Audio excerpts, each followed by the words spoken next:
It's me, it's Queen Said Haru, and I'm coming to you today with another exciting edition of Ask An Aquarius. So if you haven't already, please hit the subscribe button and smack the bell. So I was asked by a lot of people to talk about poverty mindset. Now, of course, you know me. I took some time to research it. I already knew about it. I had already dealt with it in my own life. But I wanted to go back and review it again so I could talk about it.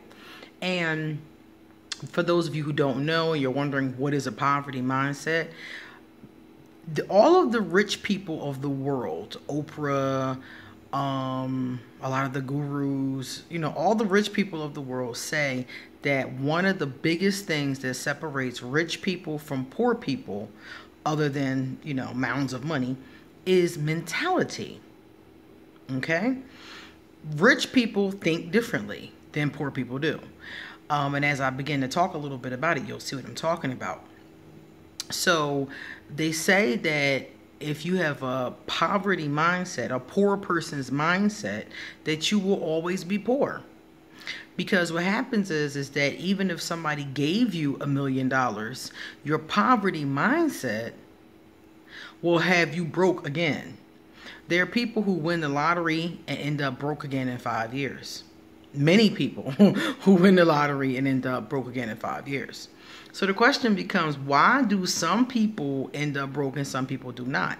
Well, a lot of the ones who end up broke have a poverty mindset. And what is the poverty mindset? Well, I've identified some things that people who are in this mindset think. One thing, they hate wealthy people. They dislike wealthy people. They see them as evil in a lot of cases, or crooks in other cases. You can't get wealthy thinking that wealthy people are evil. Sometimes it'll happen by accident on a fluke, but for the most part, it's going to be a difficult vibration to hold at the same time. Thinking that people who are rich are horrible and trying to get rich. So those two things are very problematic.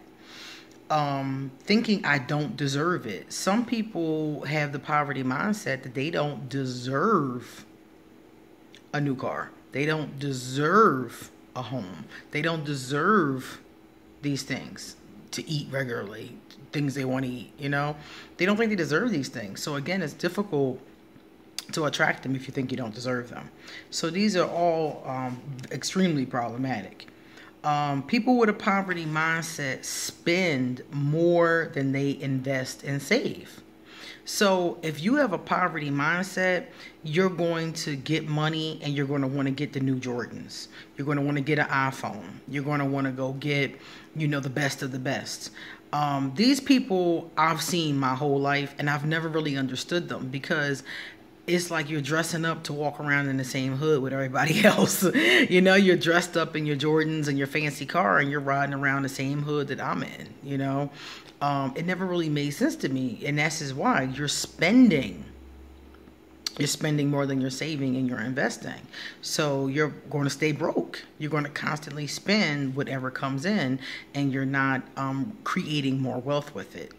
So as you're going to see as we talk through this is a really big problem. People with a poverty mindset work really hard sometimes, and they believe you're supposed to work hard. People who don't have a poverty mindset think that you're supposed to work smarter, not harder. So this is the billionaire who works 3 or 4 hours a day really intensely and then goes and plays golf. Whereas, somebody else might work 2 or 3 jobs and be exhausted. It's a difference in mentality. The rich guy knows to work smarter, not harder. The other one is not focusing on money management. People with a poverty mindset don't focus on money management all the time, which is like budgeting and things along those lines. Some of them do because they don't have that much, so they're always pinching at it, but a lot of them don't. A lot of them waste it, and they don't pay attention to money management programs, or programs to tell them how to get out of debt, or programs to tell them how to raise their credit, or listening to Suze Orman, who told you how to get out of debt and get your credit and save some money for yourself. They don't do stuff like that. Most people with a poverty mindset mindset, they just spend their money on their bills and their essentials and the things that they have to spend it on, and they spend whatever is left on the glamorous life, going to Vegas, buying cars, buying watches, stuff that they really don't need, and stuff that depreciates in value, or, as soon as it walks off the lot. People with a poverty mindset don't save as much money. And remember I said they hate the wealthy in a lot of cases and see them as evil. And they have a lot of desperate thinking about wealth. Somebody was saying that their mom told them to get a trade so they wouldn't starve to death.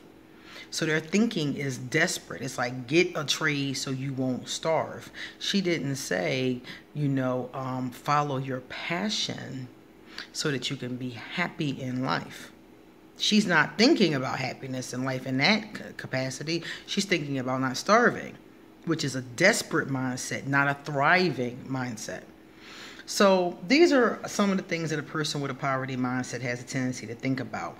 And this is really problematic, because as long as you're stuck in these negative thought processes, it's almost impossible to be able to manifest more wealth into your life. Like I said before, remember when I mentioned thinking that people who are wealthy are evil, and hating them? Like I said before, how are you going to generate wealth and be a wealthy person one day, and in your mind you're thinking wealthy people are negative? I used to always think that, and I had to really work on my own. I had most of us that grow up in impoverished neighborhoods, working class neighborhoods, have a lot of this poverty mindset going in, and we get it from our parents. Because our parents are in desperation mode a lot of times. And they teach us, get a good job, get a good trade so you won't starve. They don't teach us thriving. They don't teach us about finding our best life.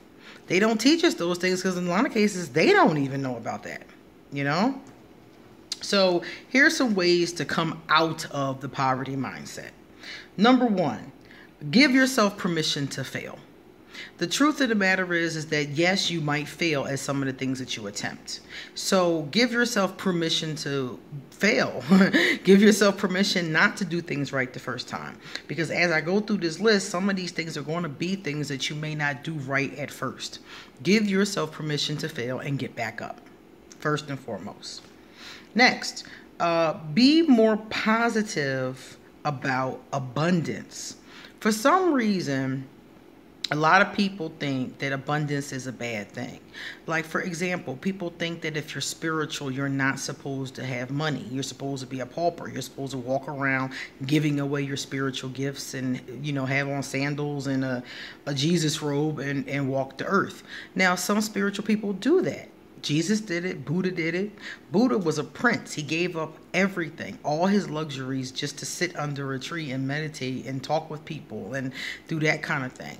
That was Buddha's thing. A lot of spiritual monks and nuns denounce riches and do things like that because that's what they choose to do. But you don't have to. That's not the only way to live spiritually. Living spiritual really is about living in alignment. So it's about not cheating people, not doing people dirty, but it doesn't say that you can't have nice things. You can't live an abundant life. It doesn't say that at all. Unless that's what you choose. You can choose to go live under a tree like Buddha. If that's the kind of spirituality that you're going for, you can do that, but you don't have to. Spirituality isn't about having nothing. It's about having integrity with what you do have. Okay? So coming away from seeing abundance as negative or that you're taking away from somebody else. You're not. The universe has plenty. If you can see that the universe is plentiful, it will begin to change your poverty mindset. Use affirmations. I use this particular one. I manifest money quickly and easily. And I use that one a lot Because one of the things my elders taught me was that money was hard to come by. It was difficult to obtain. It's hard to get your hands on some money. You know, and you're always clawing for money, trying to get money, trying to grab money, trying to hold money. You know, it was always this paper chase, you know. And the truth is that it doesn't have to be that difficult. It really doesn't. You know, there are people who I've come across who work a couple hours a day, like I told you before, and spend the rest of the day on the beach. And they make millions of dollars. It depends on what opportunities that you tap into, what businesses you have. It doesn't have to be hard. You don't have to work 3 jobs to take care of your family. You just have to find the right opportunity and have the right mindset. You know, it just depends. Like, I'm not saying that work doesn't go into building a business, but it doesn't have to be like that for the rest of your life. You can put 5 good years into building it and then be able to run it off of a couple hours a day. So I had, you know, for myself, I wanted to come away from this idea that it has to be hard to obtain, hard to get, hard to keep. As long as you think that way, it's always going to be that way. It's always going to be hard. A lot of people are online and they're watching videos. They're watching me. They're watching Friends. They're watching all kinds of different shows and things like that. One of the things you should add is watch videos and read articles about money management, about breaking the poverty mindset as well, if you identify yourself as having one. Look at Suze Orman. Her stuff is cool. Look at it's all kind of stuff. There's a guy named Dean Graziosi. I told you guys about him before. He has all kinds of stuff on millionaire thought processes. There's all kinds of stuff about how to think like a millionaire and millionaire success secrets and stuff. All kinds of stuff like that on YouTube. So look at the articles, you know, watch the videos, do what the experts tell you to do, you know, follow behind that energy. A lot of these millionaires are more than willing to tell people how they made their money. You know, listen to their ideas and follow behind it. Most importantly, out of everything that I've just said to you that's on this list that I made, the most important one that most of the sources that I watched agreed on is you have to believe that it's possible. I'm going to say it again. Believe that it's possible. I'm going to say it again. Believe that it's possible. Every last one of them said, if you do not believe that it's possible that you can have abundance, you will not have abundance. Whatever you believe is what's going to happen. So if you believe that you're poor and you're always going to be poor, then nothing's going to change. I was talking to a friend of mine about learning how to drive, and she said this to her mom. And her mom said, why would you learn how to drive? You can't afford a car. And I was laughing because I was like, you can't afford a car today. That means that doesn't mean you can't afford a car tomorrow, you know? But that's the poverty mindset. People are like, be practical. What are you going, you know, when are you ever going to have a car? When are you going to have the money for a car? I thought exactly the same thing. I didn't drive till I was 25 because of that mentality. You know, like, I can't afford a car. I'm never going to have a car. I've had 4 or 5 cars, you know, and I never thought that I would have money for a car, you know. So you have to believe that what you want is possible. You have to believe in being able to do it. You have to believe it. Nobody else has to believe that you can do it, but you have to believe it. Money is not evil. You have to come away from the thought that money is evil. Money is not evil. People are evil. And if they get money or if they have money and they're evil, sometimes they do evil things. Sometimes they act spoiled. Sometimes they act entitled. Sometimes they talk down to people. You know, sometimes they're so focused on their Bentley or on their cruise or on whatever that they talk to people any old kind of way. It's not the money that's evil. It's the person. Money brings out what's inside of you. If you are an asshole and you get money, you're going to be a bigger asshole. If you're a good person and you get money, you're going to be probably a better person. 9 times out of 10, you're going to donate to charities. You're going to create things and events for family members. You're probably going to be a very giving, generous person. Money doesn't stop you from being who you are. It just enhances who you are. So if you're already a dick, you're just going to be a bigger dick. But if you're not, you're going to be a better person. Save money. Don't spend every dime that you get on Jordans, on iPhones, on fancy cars, on jewelry, on clothes, on $100 jeans. Those are all behaviors of people who are poor. That's all poor mentality stuff. People who are rich get those things, but usually they get it because they have so much of a surplus of money that they can afford it. So they can get all those frivolous things, but they can also afford their investments. They can afford all their bills. They have a hell of a savings. You know, they have money, income streams coming from multiple sources. You know, if you see a billionaire in one of these Bentleys, that's only a drop in a bucket, you know. But if you spent your whole year's earnings on it, then you have a poverty mindset and you just made a very foolish investment. So save your money. Once you're rich, you can buy whatever you want. But let yourself get to that point first. Instead of being hood rich, you can be real rich. You know, you can be one of the wealthy, you know. So save your money. Save your money and invest it. Invest it in things that can make you more money. One of the things that the millionaires were talking about was that a lot of poor people will either get a second job or something like that, and they just keep on working both jobs and paying bills, which is cool, it's noble. But he was saying that if you get a second job and you use half of the money from your second job to invest in anything, real estate or something that, you know, is pretty simplistic, you know, he was talking about the fact that you can, what we call in the hood, flip it. You know, you flip the money. You start off with $100, you spend the $100, you get 20 beans. You sell the 20 beans, you keep half of the profit and use the other half to buy more beans. And you keep on flipping it over and over until your savings has grown.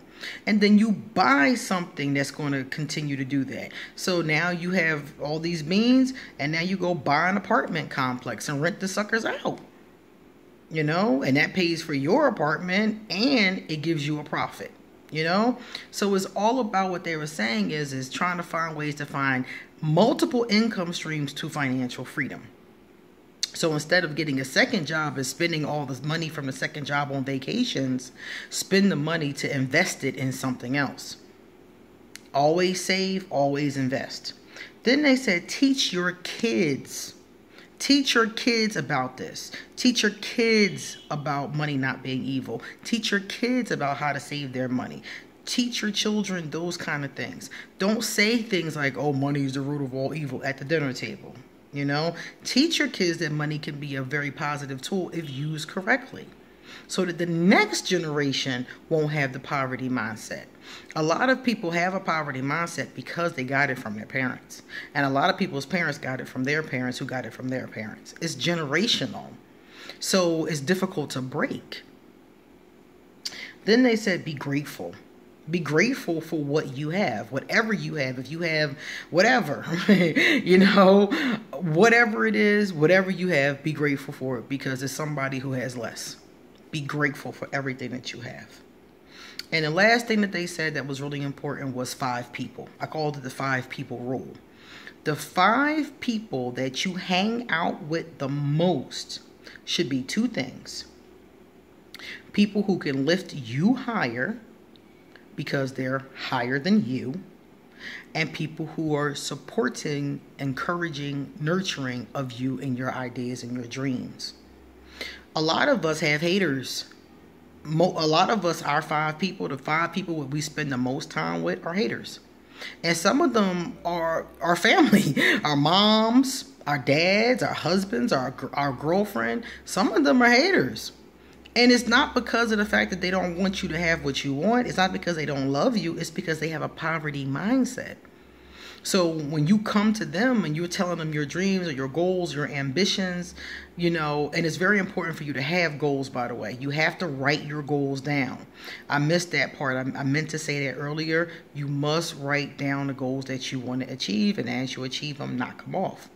And for some of us, as we're talking about these goals, our haters, the people that are supposed to love us and probably do love us in a lot of cases, they get scared for us. That's what happens. They are fearful that we're going to fall flat on our faces, and they start to put those fears into us, which only holds us back. So the 5 people who you are closest to need to be supportive. They need to be encouraging, and they really should be higher than you. They should be already doing their thing. They should already be successful at what you're trying to do. And if you don't know 5 people who are already successful at what you're trying to do, surround yourself with people that are online. I am subscribed to Oprah, Dean Graziosi, I think Lisa Nichols, Eckhart Tolle, Louise L. Hay, and probably others that I can't think of right now. And their newsletters come to my email. I read every last one. I watch them and other people on YouTube talking about these kinds of things. I don't know people who were successful personally, who were successful in what I'm doing. So I surround myself with other spiritual leaders who are already successful. Now, I don't know these people. You know, Van Zandt doesn't know me, and I don't know Van Zandt, you know, but I get her newsletter. I read her books, you know. So if you can't surround yourself physically with these 5 people, then surround yourself virtually with these 5 people and listen to what they have to say. Read their information, you know, think about the things that they put out there. Okay. And the 5 people who are in your life that are actually physically in your life, if they're haters, don't tell them what you're working on. Sometimes I hear people say, oh, my haters give me life. Oh, my haters do this. Oh, my haters do that. Okay, I know that sometimes that can be helpful, because Michael Jordan talked about how when somebody tells him he can't do something, that's when he does. He pushes it until he does it. I know that. I know that some people do get that kind of energy. But honestly, the energy that you spend battling your haters' thoughts in your own mind is not worth it. It's really not worth it, because what happens is that your haters slow down your manifestations because you're listening to them. If you're trying to use positive affirmations and telling yourself over and over again, money comes quickly and easily. I am grateful for the money that I have. And your haters are saying, oh, you ain't got enough. What you gonna do, dog? You know, and your haters are saying the opposite of your affirmations, you're constantly battling against what they're saying. So you're getting a negative affirmation, and you got your own positive affirmation going on. So a lot of times they're canceling it out. So you're constantly battling against what your haters are saying and trying to focus on what you know to be right. So what I do is, first of all, I don't associate with haters. If I know somebody's a hater, I don't associate with them. And if it's somebody that's in my family or somebody I can't escape, I don't tell them my business. I don't tell them any of my business, you know. I just keep it to myself, and they just see me manifest. They just see what I created. Like, oh, you got that? Yeah, you know. Oh, you did that? Yeah, you know. And it's like, I don't say nothing. I don't tell them anything about my plans. I don't tell them about my goals, nothing. You know, if you have people around you that are like that, keep your goals and your dreams to yourself and let them just see it crop up. You know, a lot of y'all talk too much. Seriously, you tell your business too much to people who don't care about you, or to people who are so afraid for you that they'll do anything to keep you safe. And manifestation is about risk. You have to take risks. You have to, you know, some of the times you have to do things that may not seem practical to other people, you know? So you do them anyway and keep your mouth shut. Okay? So that's the poverty mindset. If you have identified yourself as having poverty mindset, you need to do the other things I mentioned at the end to switch around your poverty mindset so that you'll be able to manifest the things that you want into your life. It's going to be almost impossible to manifest with a poverty mindset.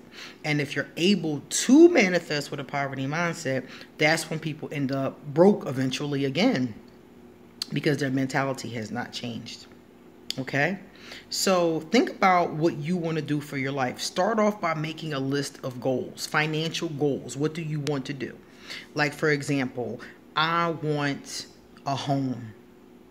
I want a car. I want financial freedom. Those are goals. Okay. Now you have to find a way to get to your goals. So you have a job, you're spending all your money on your bills and on your family. How do I get from here to there? Well, we talked about it a little bit earlier. You get a part-time job. You start a home business. Home businesses are usually the easiest way to do something like that. You know, Avon, Mary Kay, something like that. You know, but basically you get a second stream of income coming in, and half of that income you put into the investment. You might have to keep half of it, you know, for your savings, or you might have to spend it on bills, but half of it should go back into the investment, and you keep on flipping it until you have a nice wad. Okay? And you build your empire before you start buying things. You know, if you're trying to build an empire, the first thing you should do is something that's going to continue to make you money. So the first house you get may not be that fancy house you want up in Chestnut Hill. The first house you get might be a triplex in Mount Airy, where you stay on the third floor and rent out the other two floors. And the rent from the third floor is going towards your savings so you can buy a second property. You see, it's all about building. It's all about building and doing the work. And basically, it starts with the belief that it's possible. Everybody said that. So think about what I said. Think about all of this and let me know what you think in the comments, because I've experienced this myself. And as I've worked on it, my money did increase. As I worked on my mindset. And that's all I really did at first, is I didn't have enough money to do anything else at first. I couldn't go to seminars. I couldn't buy books, you know. At first, all I could do was work on my mentality. That's what separates the rich from the poor, your mentality. As your mentality gets better, your bottom line will increase. Okay? See you later.